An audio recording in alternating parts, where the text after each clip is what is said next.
আসসালামু আলাইকুম। খাদ্য অধিদপ্তর নিয়োগ ২০২৫ বিশাল একটি নিয়োগ প্রকাশিত হয়েছে।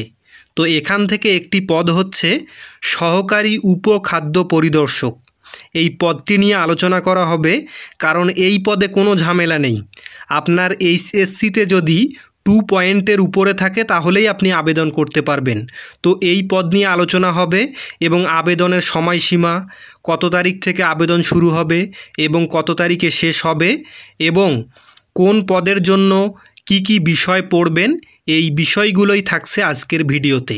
তো বন্ধুরা, আপনারা যদি আমার চ্যানেলে নতুন হয়ে থাকেন তাহলে অবশ্যই চ্যানেলটিকে সাবস্ক্রাইব করুন, আর অলরেডি সাবস্ক্রাইব করে রাখলে আপনাকে অসংখ্য ধন্যবাদ। তো চলুন শুরু করি। সবগুলো পদে এখানে 25টি ক্যাটাগরিতে লোক নিয়োগ করা হবে। তো সেখানে পদের যে 25টি ক্যাটাগরি রয়েছে, সেখানে যে আবেদন শুরু হবে সেটি হচ্ছে অনলাইন আবেদনপত্র পূরণ ও পরীক্ষার ফি জমাদানের তারিখ ও সময় 8 তারিখ 4 মাস 2025 খ্রিস্টাব্দ সকাল 10 ঘটিকা থেকে আবেদন শুরু হবে।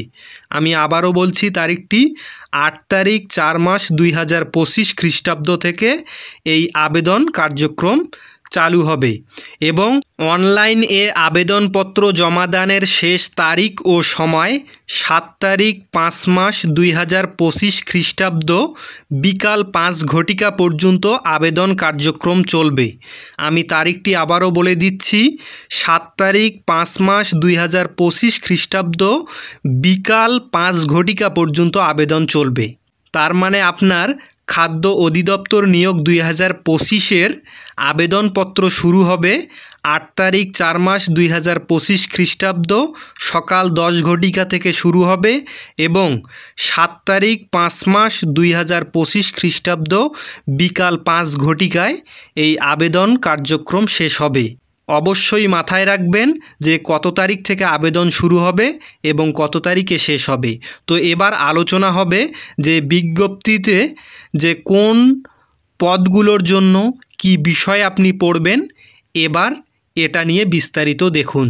বিজ্ঞপ্তির ক্রমিক নং 1, 4, 5, 6 ও 10 এ বর্ণিত পদের প্রার্থীদের বাংলা, ইংরেজি, গণিত এবং সাধারণ জ্ঞান বিষয়ে লিখিত পরীক্ষায় অংশগ্রহণ করতে হবে। শুধুমাত্র লিখিত পরীক্ষায় উত্তীর্ণ প্রার্থীগণ মৌখিক পরীক্ষায় অংশগ্রহণ করতে পারবেন। অবশ্যই মাথায় রাখতে হবে, এখানে যে সহকারী উপখাদ্য পরিদর্শক যে পদটি রয়েছে সেটা হচ্ছে ক্রমিক নং 10। তো দেখুন, 1, 4, 5, 6 ও 10 নং এ বর্ণিত পদের প্রার্থীদের বাংলা, ইংরেজি, গণিত এবং সাধারণ জ্ঞান বিষয়ে লিখিত পরীক্ষা অনুষ্ঠিত হবে। আর লিখিত পরীক্ষায় যারা উত্তীর্ণ হবেন তারাই মৌখিক পরীক্ষায় অংশগ্রহণ করতে পারবেন। এখন এখানে 25টি ক্যাটাগরিতে লোক নিয়োগ করা হবে।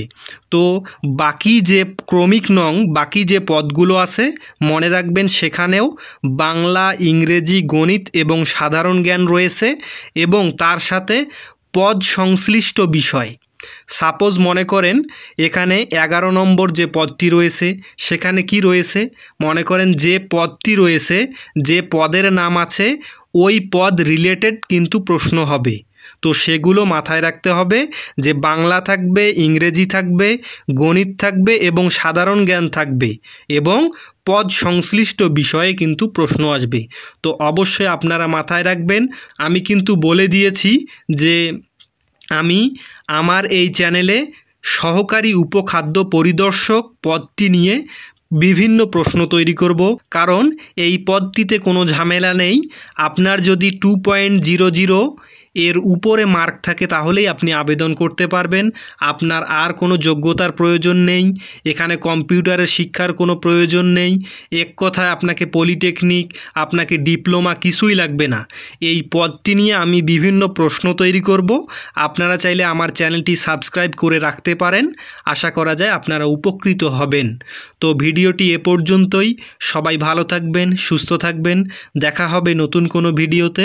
খোদা হাফেজ।